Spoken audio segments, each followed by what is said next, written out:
paz, queridos, boa noite. Eu gostaria de convidar vocês, já que vocês já estão de pé, se mantenham assim, para que a gente possa fazer a leitura lá em Mateus, se você puder abrir. Primeiro Evangelho, Novo Testamento.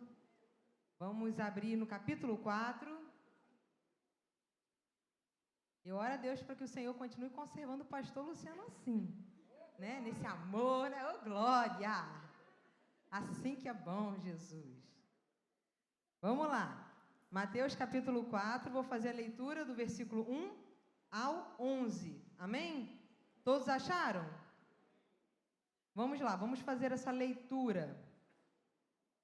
A seguir, foi Jesus levado pelo Espírito ao deserto para ser tentado pelo diabo. E depois de jejuar 40 dias e 40 noites, teve fome. Então, o tentador, aproximando-se, lhe disse: se és filho de Deus, manda que essas pedras se transformem em pães. Jesus, porém, respondeu: está escrito, não só de pão viverá o homem, mas de toda a palavra que procede da boca de Deus.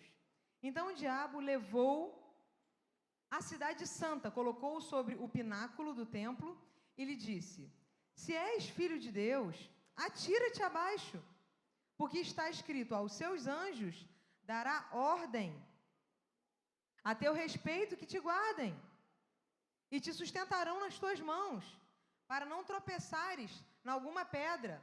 Respondeu-lhe Jesus: também está escrito, não tentarás o Senhor teu Deus. Levou ainda o diabo a um monte muito alto, mostrou-lhe todos os reinos do mundo e a glória deles, e lhes disse: tudo isso te darei, se prostrado me adorares. Então Jesus lhe ordenou: retira-te, Satanás, porque está escrito, ao Senhor teu Deus adorarás, e só a Ele darás culto. Com isso, o deixou o diabo, e eis que vieram anjos e o serviram. Vocês podem se assentar, mantenham as suas Bíblias abertas.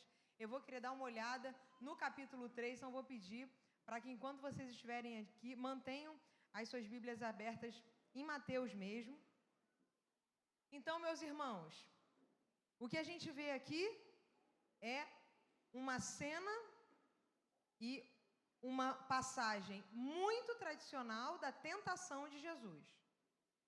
Mas aí você, como eu falei, dá uma olhada no capítulo anterior, dá uma olhada no capítulo 3, e você vai perceber que Mateus está relatando lá no capítulo 3, João Batista pregando no deserto, anunciando arrependimento, anunciando a chegada de alguém que seria maior do que ele, anunciando a chegada do Cristo. E você olha a cena do capítulo 3, que a cena é a seguinte: está lá João Batista no deserto. Imagina que você esteja lá no deserto com aquela multidão toda, junto com João Batista, lá no deserto da Judéia, e João Batista lá profetizando, se levantando como uma voz profética, depois de praticamente 400 anos em silêncio. Era uma pessoa com uma aparência diferente, porque ele estava com uma roupa sempre vestido com peles de animais.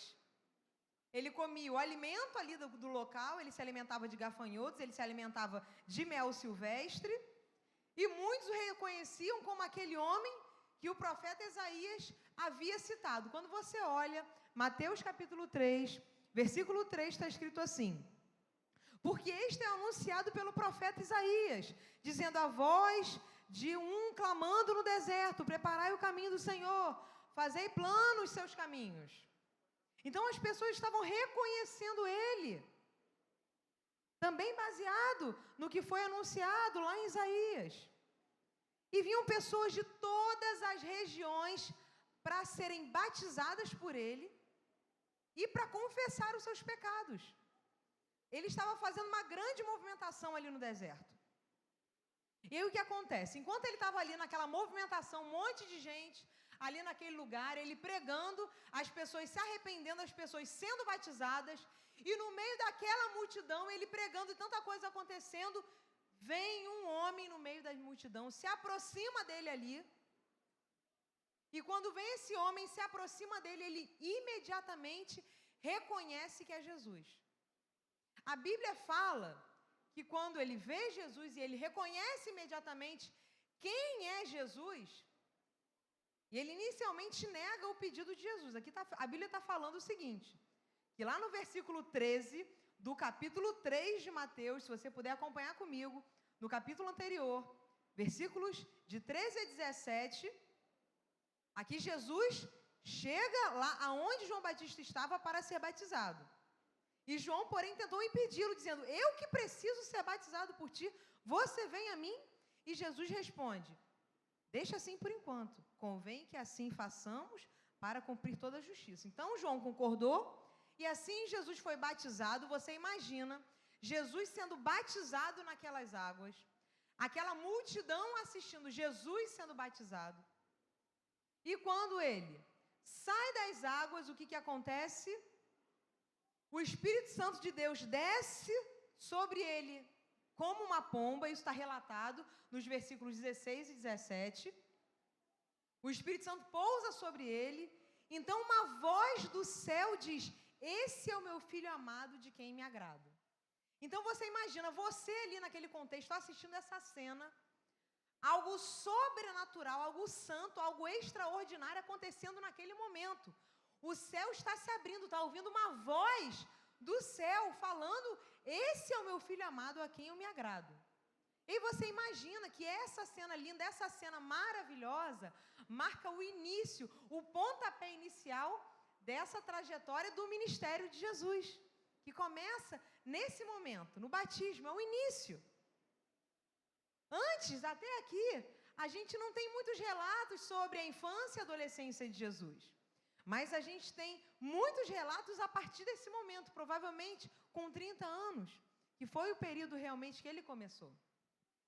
E vocês vejam bem que quando termina o capítulo 3, e quando começa o capítulo 4, você vai perceber que o capítulo 4 já começa assim.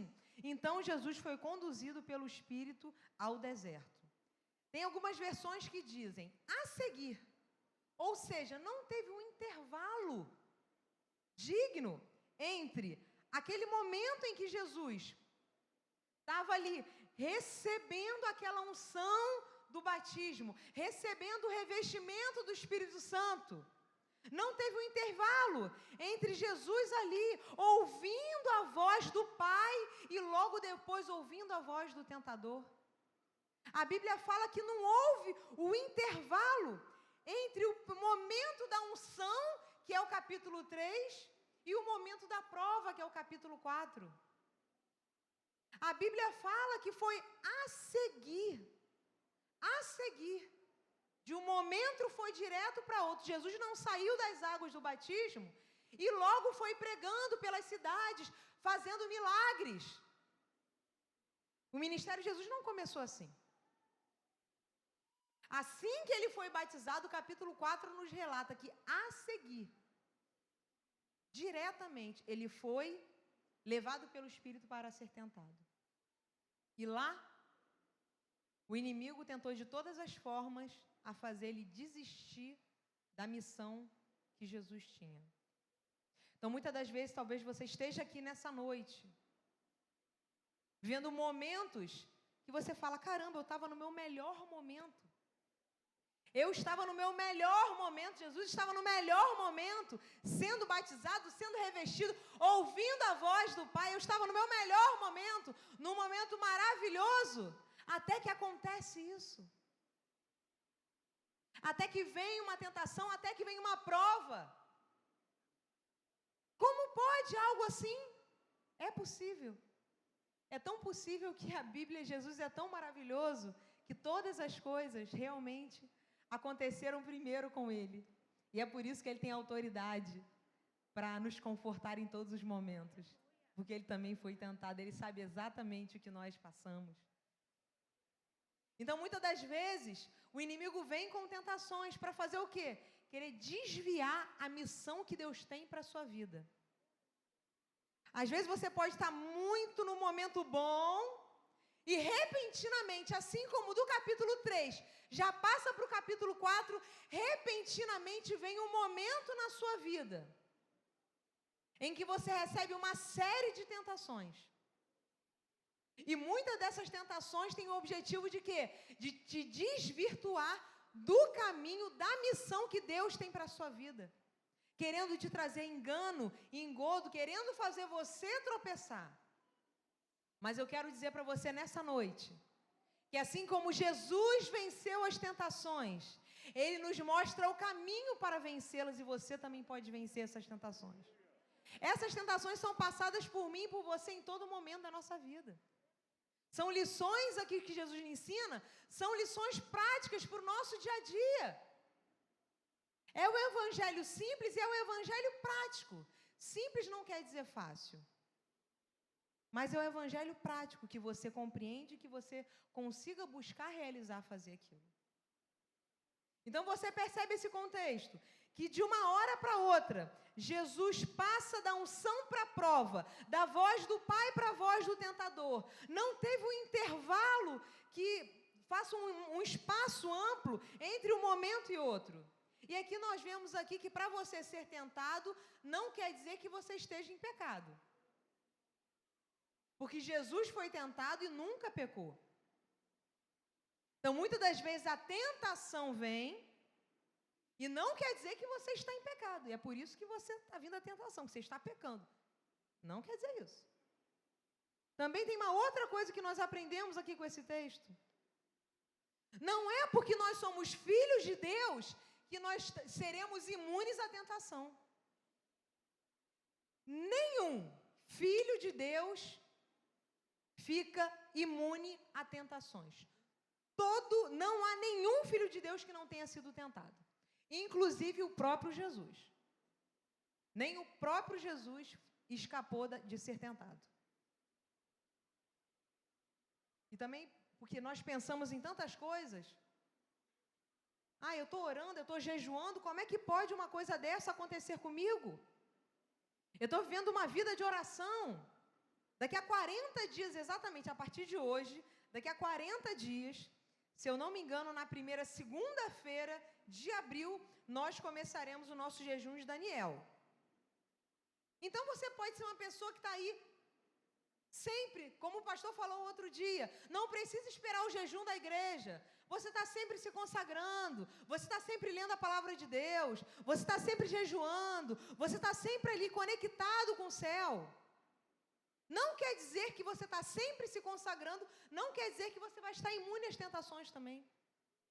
Porque Jesus aqui passou por um período de consagração, de jejum, e ainda assim foi tentado.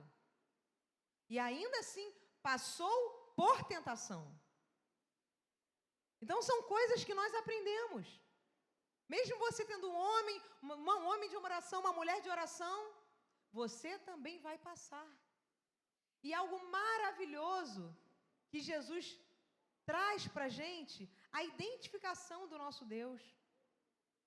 Hebreus 4, de 14 a 16, diz assim: portanto, visto que temos um grande sumo sacerdote que adentrou o céu, Jesus, o Filho de Deus, apeguemo-nos com toda a firmeza à fé que professamos, pois não temos um sumo sacerdote que não possa compadecer-se das nossas fraquezas, mas sim alguém que, como nós, passou por todo tipo de tentação, porém, sem pecado. Assim, aproximemo-nos no trono da graça, com toda a confiança, assim de recebermos misericórdias e encontrarmos graça que nos ajude no momento da necessidade. O que eu quero falar com você hoje, que Hebreus nos ensina, que Jesus foi tentado para nos socorrer no momento da tentação. Ele sabe exatamente como é que é. Ele sabe a luta que é, a dificuldade que é você vencer as suas necessidades, os seus desejos. Mas Jesus passou, e eu quero dizer para você que você também pode vencer. Hebreus nos ensina que nós precisamos nos aproximar dele, para que a gente possa receber essa graça de vencer. Então, se você não se aproxima de Deus, fica difícil de você vencer. Se você está longe, se você está em cima do muro, se você está lá no pé do mundo, no pé da igreja, não vai ser impossível você vencer. Para vencer, você tem que estar muito colado com Deus. E nessa noite eu quero trazer uma breve meditação sobre esse texto, e que vocês conhecem muito bem, sobre várias questões aqui relacionadas às 3 frases das tentações que o diabo faz. E ele tenta Jesus na sua necessidade. Quando você olha lá no texto, no capítulo 4, dá uma olhada lá no capítulo 4, qual é a primeira coisa que o diabo fala? Jesus fala, o que o diabo fala? Fala sobre, vai direto na necessidade de Jesus. Jesus, como um homem, com certeza estava com fome, não tenho dúvida. Que uma pessoa que fica 40 dias sem se alimentar, eu não tenho dúvida que Jesus estava com bastante fome, com muita fome, como qualquer ser humano que fica 40 dias sem se alimentar. O inimigo foi lá, cirúrgico, lá na necessidade dele. E o que o diabo fala aqui? Dá uma olhada, o que o diabo fala? Se você for dar uma olhada lá no versículo 3, olha o que o tentador fala. Se tu és o Filho de Deus, manda que essas pedras se tornem pães. Ele vai direto onde está havendo a sua necessidade. E aí você sabe muito bem que muitas das vezes o inimigo faz isso na nossa vida. Ele usa as circunstâncias, ele usa as nossas necessidades para nos trazer uma dúvida em relação à bondade de Deus. Vou dar um exemplo. Você está desempregado e o que você ouve no seu ouvido? Mas se Deus é bom, por que você está desempregado?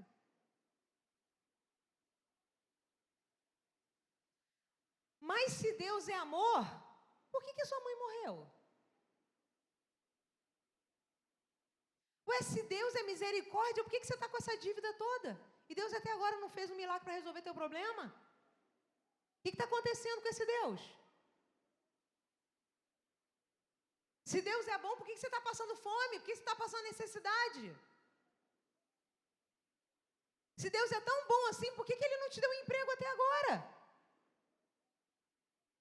E muitas das vezes o inimigo vem com palavras ardilosas, dentro da nossa necessidade, dentro das nossas adversidades, que são pontos críticos. Quando você está passando uma adversidade, quando alguma coisa toca naquele assunto, é um ponto crítico naquele momento.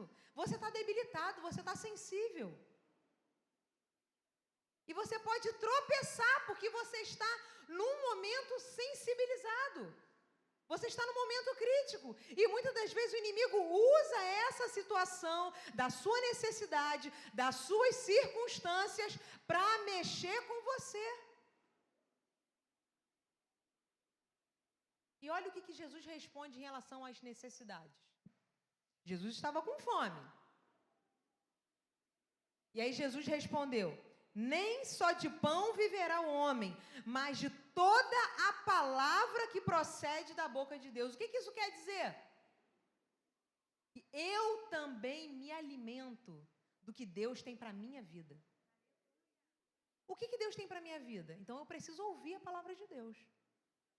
Então eu me alimento disso. Eu não sou só um ser terreno que me alimento apenas de pão e de água. Eu também sou um ser espiritual. E eu me alimento também do que Deus tem para a minha vida. Então não é porque eu estou sem pão que eu vou falecer, que eu vou morrer, que eu vou sucumbir. Porque eu também sobrevivo com o que Deus tem para mim. Jesus responde com a palavra de Deus. Está escrito. Está escrito. Está escrito. Então, o que a gente aprende nesse primeiro momento aqui? O diabo tenta Jesus com situações da necessidade, das circunstâncias. Jesus responde o quê? Nem só de pão viverá o homem, mas de toda a palavra que procede da boca de Deus. Então, Jesus responde sempre com a palavra de Deus. E uma coisa que a gente sempre precisa ter em mente é isso. Você se alimenta de quê? A gente se alimenta de tantas coisas, né? Às vezes a gente se alimenta de opinião dos outros. Às vezes a gente se alimenta de moda. Às vezes a gente se alimenta de tendências. Às vezes a gente se alimenta do que o mercado está falando no momento. Às vezes a gente se alimenta de tantas coisas. Mas a gente deixa de se alimentar com a palavra que vem da boca de Deus. O que Deus quer falar para você? O que Deus tem para você? Será que você tem se alimentado disso, do que Deus tem para a sua vida? Eu tenho certeza, eu não tenho dúvida, que todas as pessoas aqui, eu estou olhando os rostinhos de todo mundo, as pessoas são diferentes. As pessoas da primeira fileira, da segunda, eu estou vendo como as pessoas são diferentes. Pessoas têm realidades diferentes, estruturas diferentes, famílias diferentes. E eu não tenho dúvida de que Deus tem um propósito único na vida de cada um de vocês. E se Deus tem um propósito único, é algo único para você. Não está escrito em lugar nenhum. Você tem que buscar em Deus o que Deus tem para a sua vida. E aqui, olha o que Jesus respondeu. Que Ele também se alimenta da palavra que vem da boca de Deus. Será que você tem se alimentado da palavra de Deus? Será que você tem se alimentado da opinião de Deus? Será que você tem se alimentado dos propósitos de Deus para a sua vida? Será que você tem se alimentado dos sonhos de Deus para você? Ou você tem se alimentado apenas do pão terreno? Apenas de coisas desse mundo? São coisas para a gente pensar. Porque essa passagem da tentação é uma passagem para a gente refletir. Porque o que Jesus passou nessa época, nós passamos nos dias de hoje. A Bíblia é atual o tempo inteiro. Então, mais um ponto aqui para a gente poder refletir, se a gente puder continuar caminhando, e a gente vai ver que o inimigo fala o que novamente? Ele fala na primeira e na segunda vez a mesma coisa. Se tu és o Filho de Deus, se tu és. Jesus tinha acabado de sair do batismo. Tinha acabado de sair do batismo. E o que ele ouviu no batismo? O próprio Pai falando: esse é o meu filho. Jesus tinha acabado de ouvir que o próprio Pai afirmava que esse era o Filho amado. A identidade de Jesus como um filho é a minha identidade e a sua identidade como um filho. Você é um filho amado. E não tenha dúvida do que Deus já afirmou sobre você. Mas o inimigo está o tempo inteiro colocando dúvidas na nossa mente, da nossa realidade espiritual. Está o tempo inteiro trazendo uma interrogação na nossa mente. E aqui o inimigo faz a mesma coisa. Se tu és o Filho de Deus, olha, eu não tenho muita certeza se você é o Filho de Deus, não. Porque se você fosse, você fazia isso que eu estou falando. Se você fosse, você já tinha feito o que eu estou falando. Então você não é. Ele era o Filho de Deus, por quê?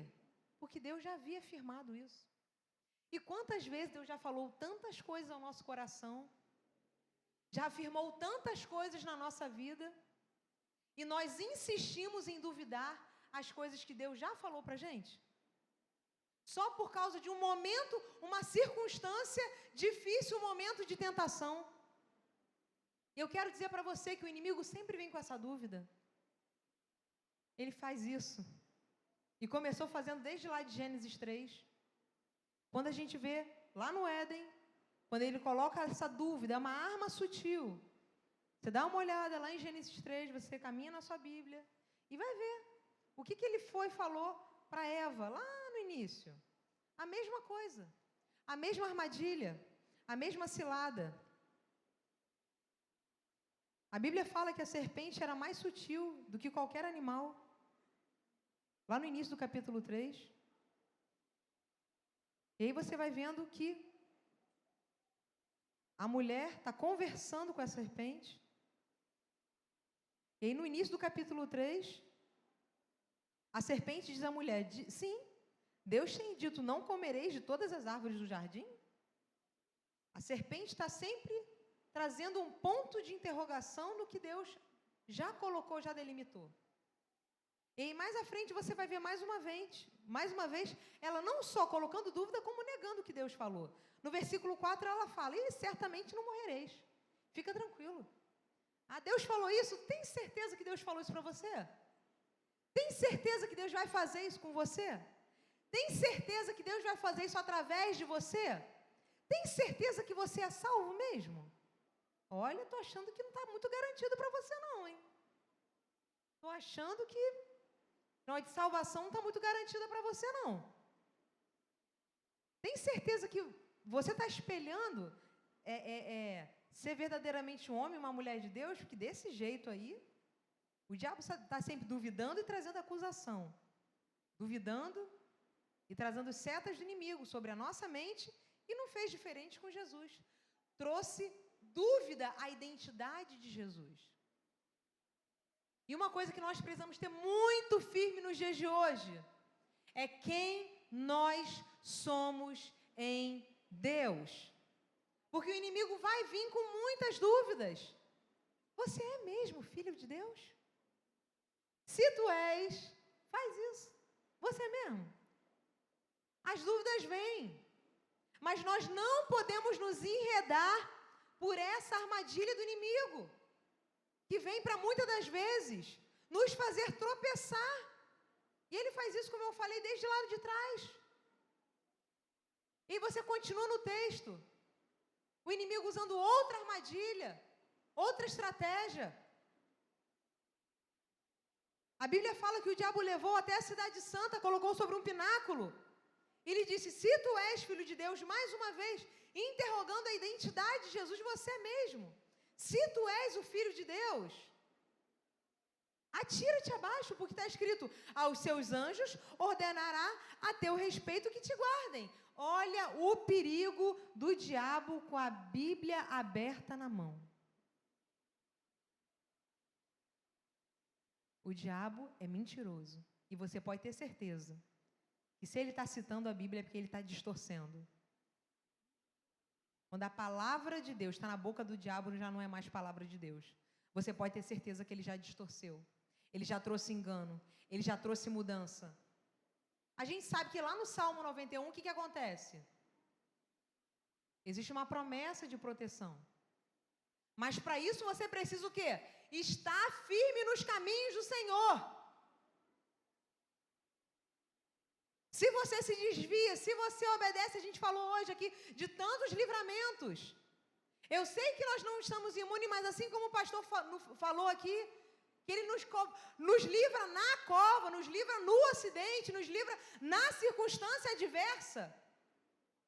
E eu amo as quintas-feiras de testemunhos, de vitória, de milagre, de livramentos, que são coisas maravilhosas. É o milagre que Deus faz a cada dia. Mas a Bíblia nos garante essa proteção se você está no caminho da obediência. Agora, se você resolve ouvir a voz do inimigo, aí a gente já não pode dizer o mesmo. E aqui o diabo está distorcendo a palavra de Deus porque ele está o quê? Omitindo uma parte. Ele está falando, se joga daí, faz o teste. Se joga daí para ver se os anjos não vão vir aqui. Se joga. E o que Jesus respondeu? O que Jesus respondeu nesse momento? A Bíblia fala que quando Jesus ouviu isso, Jesus falou, também está escrito, não tentarás o Senhor teu Deus. Não tentarás o Senhor teu Deus. E aí a gente precisa ter muito cuidado nos dias de hoje. Porque nos dias de hoje a gente ouve tantas coisas que deturpam a palavra de Deus e parece que é a palavra de Deus. É muito parecido. Nossa, só faltou uma partezinha. Mas é detalhe, aquilo não é tão importante.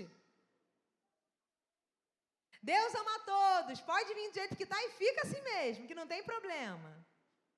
O amor é universal. O amor é livre.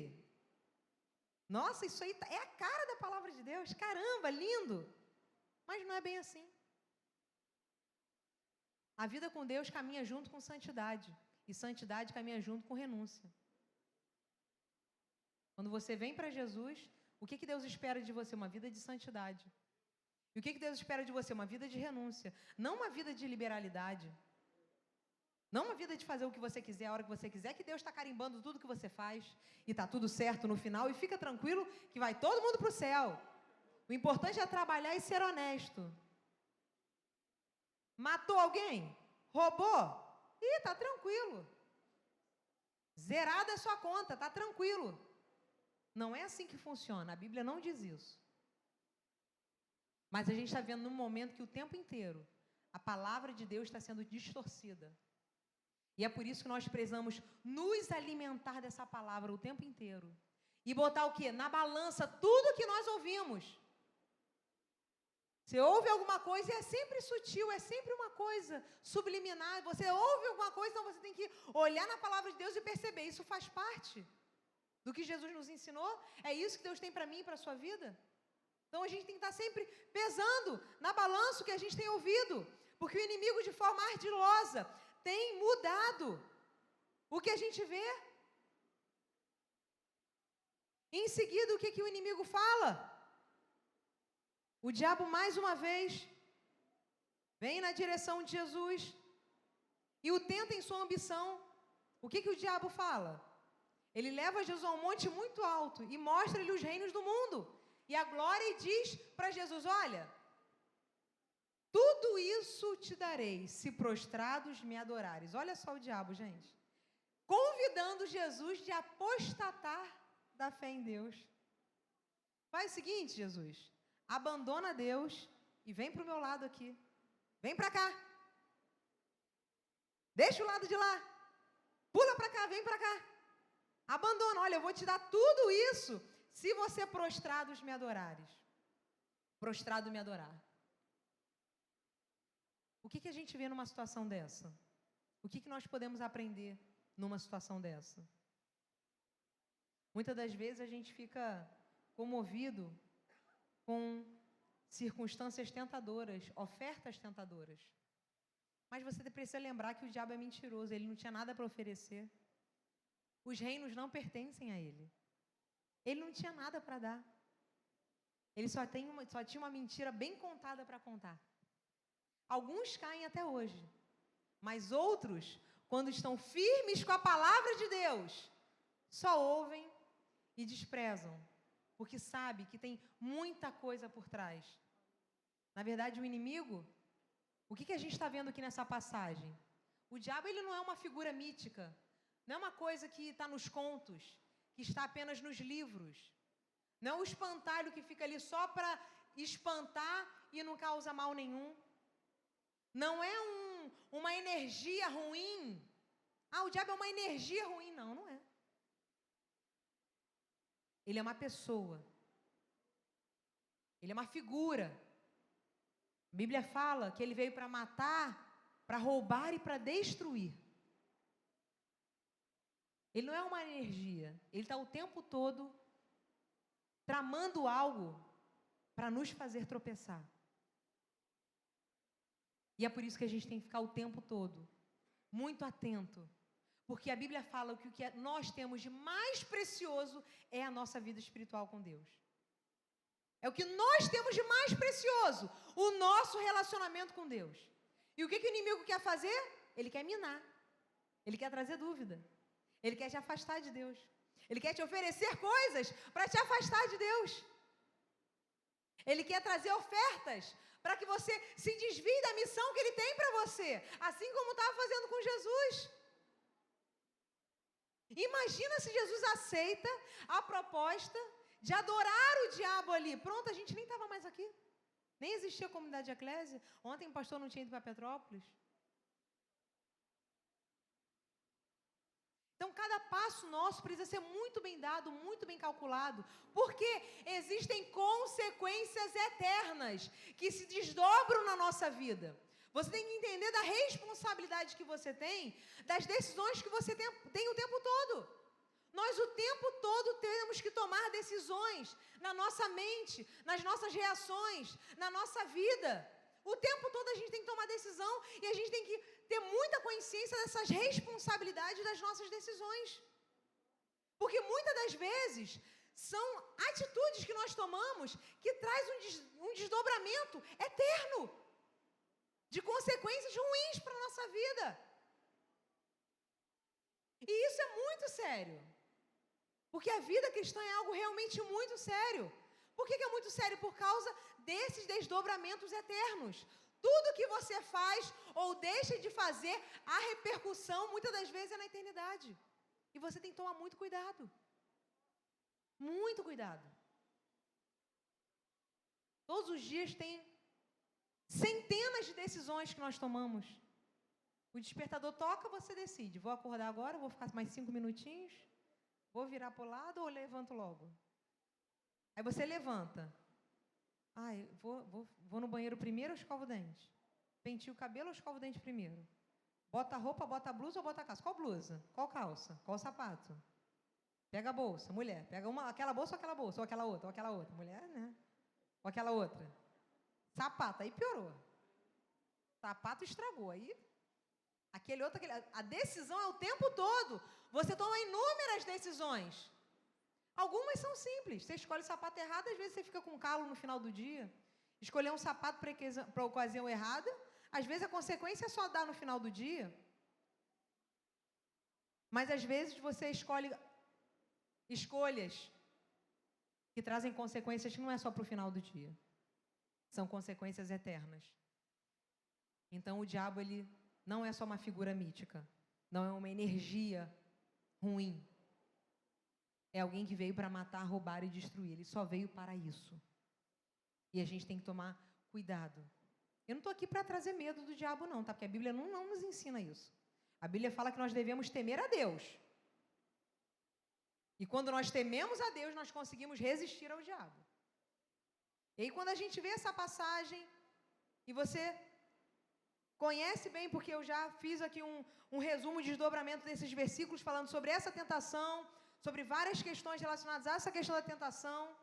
E aí, Jesus venceu essa tentação. E nós queremos, nessa noite, trazer 3 breves ensinamentos como vencer as tentações, da mesma forma que Jesus venceu.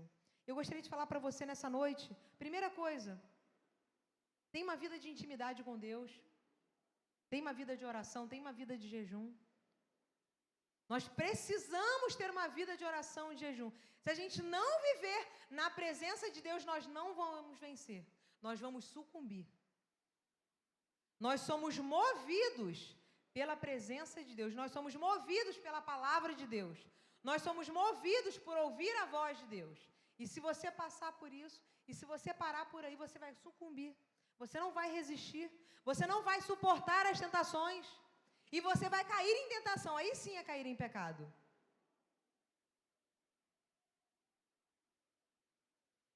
A Bíblia nos ensina a temer a Deus. Eu falei aqui agora que nós precisamos temer a Deus. E quando nós tememos a Deus, nós tememos a Deus através de quê? Da leitura, da oração, de uma vida com Deus. Aqui está falando que Jesus tinha prazer no Pai, e o Pai tinha prazer no Filho. Quem ama a Deus ora, e quem tem apetite pelo pão do céu jejua. Precisamos ter esse apetite, precisamos ter essa vontade, precisamos fazer o que é necessário para que nós possamos vencer. Mas eu não estou com vontade de ler a Bíblia hoje. Eu não estou com nenhuma vontade de orar hoje. E hoje, meu dia está corrido, não vai dar tempo, já sei.